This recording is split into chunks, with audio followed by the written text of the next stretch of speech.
আল্লাহ তৈরান আবাবিল বানায়া হাসিনাকে আবরাহার মতন হস্তি বাহিনী ধ্বংস করে ভারতে পালায়া দিছে।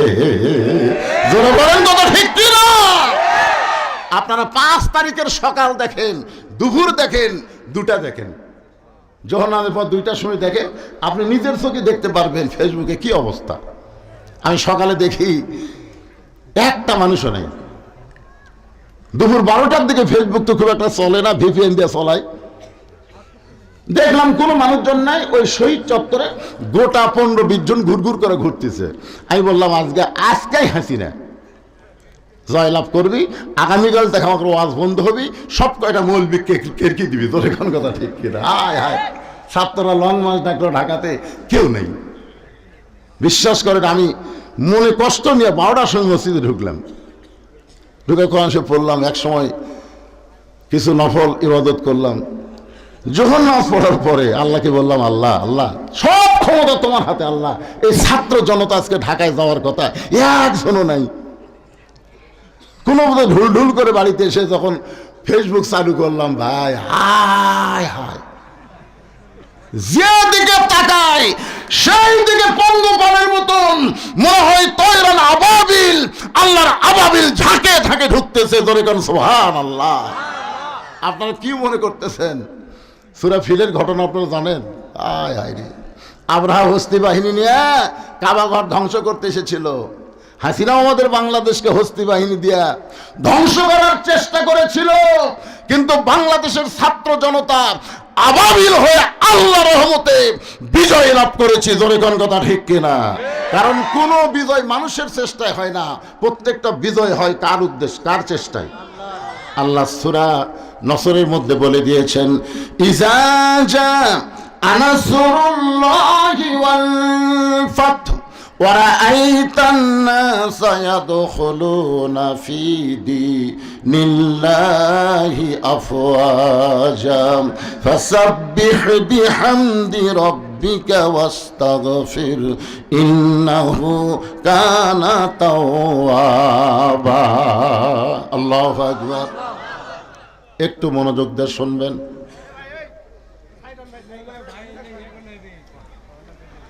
হ্যাঁ, আসলে ডিস্টার্ব করা হবে তো, মানুষ এখন অনেকদিন পর পায়া খালি আমার কালো চেহারা দিকে টাটকার মতো চাই আছে। ভাই এখন ডিস্টার্ব করো না, কি বলতেছে একটু মনোযোগ দেন।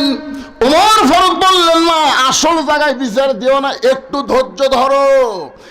এক দৌড়ে বাইতুল মালের দরজায় আসলাম, দরজা খুলে দিল। ওমর ফারুক বললেন, বড় একটা খাবার বস্তা আমার মাথায় উঠিয়ে দাও।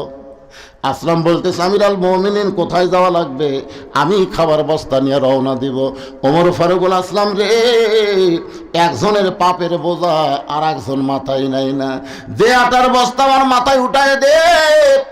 অউলিল আমরি মিনকুমকে মানতে গিয়ে আসলাম বিশাল খাবার বস্তা যখন ওমর ফারুকের মাথায় উঠে দেয়, ওমর ফারুক বস্তা নিয়ে যখন দৌড় শুরু করেছে, আসলাম পিছন দিক থেকে বলতেছি, আমির আল মুমিনিন এমন ওজনের বস্তা নিয়ে দৌড়াইলে আপনি পড়ে কষ্ট হবে।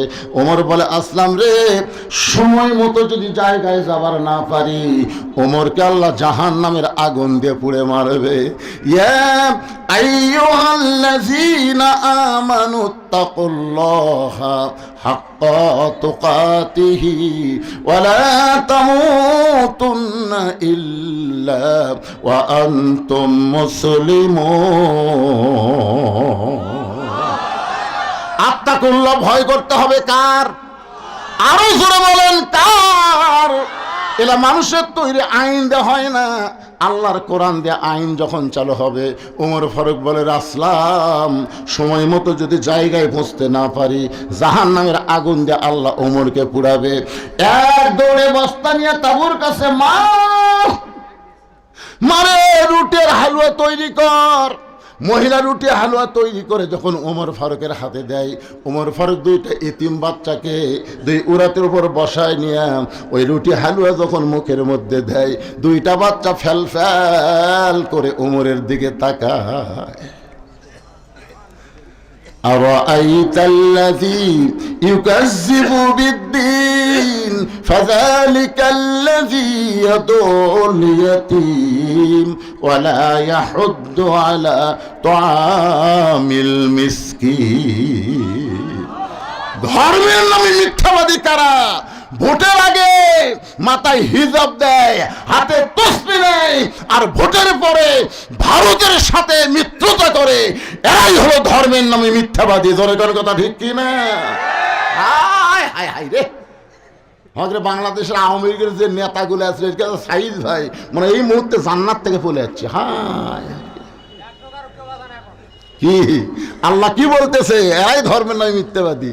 ভোটের সময় মাহিয়া মাহি বোরকা পরছে, সারা ন্যাংটা হয়ে আছে, আর ভোটের সময় বোরকা পরছে। এক মাদ্রাসায় এতিম এক দুই বাচ্চাকে কোলতেছে, মাহিয়া মাহি ভোট লিবি তো এটা ভিডিও করতেছে, এক এতিম বাচ্চা কোলতেছে, ওই সাথে সাথে পেটা করে দিচ্ছে। শালা মেয়ে আমি বুঝি না কি কারণ ফেরাউন যখন মুসা আলাইহিস সালাম কোলত দিয়েছিল মারছিল সর। ধরে কোন কথা ঠিক না? এতিম বাচ্চারা বোঝে না যে তুই ঠাট্টা করতেছিস ধর্ম লিয়া, তুই ন্যাংটা হয়ে আছিস, আর ভোট নেওয়ার জন্য বোরকা। এই হাসিনাও মাথায় হিজাব পরছিল, হাতে তসবিহ ছিল আমাকে ধোকা দেওয়ার জন্য। জোরে কোন কথা ঠিক কি না? দুইটা এতিম বাচ্চাকে কোলের মধ্যে নিয়ে ওমর ফারুক যখন রুটি হালুয়া মুখে দেয়, বাচ্চা দুইটা ফেলফেল করে তাকায় বলে, কে গো আপনি? আমরা বাবা হারে এতিম, কিন্তু আপনি গভীর রাত্রে আমাদেরকে যে আদর করতেছেন, মনে হয় আমরা বাবা পেয়েছি। ওমর ফারুক বলতেছে, মাবুদ এই অধমকে জাহান্নামের আগুন থেকে তুমি বাঁচায় দাও।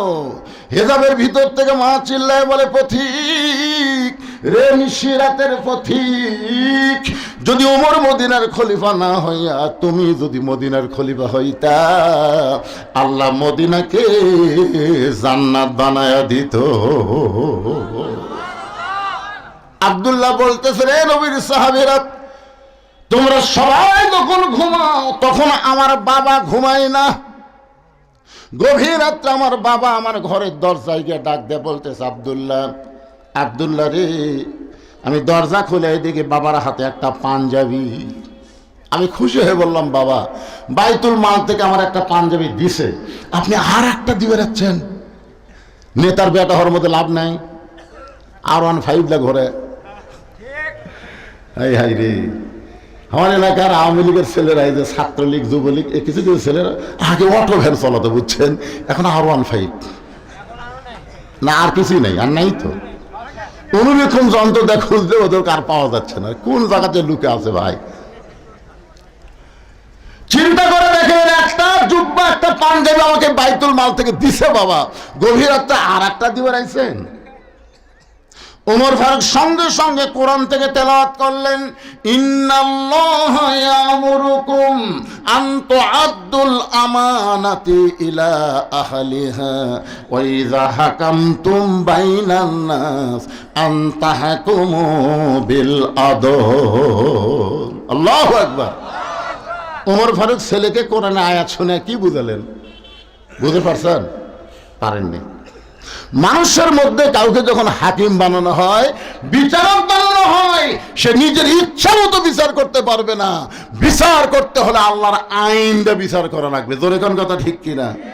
6 বছর আম বাগানের চাষ করছে,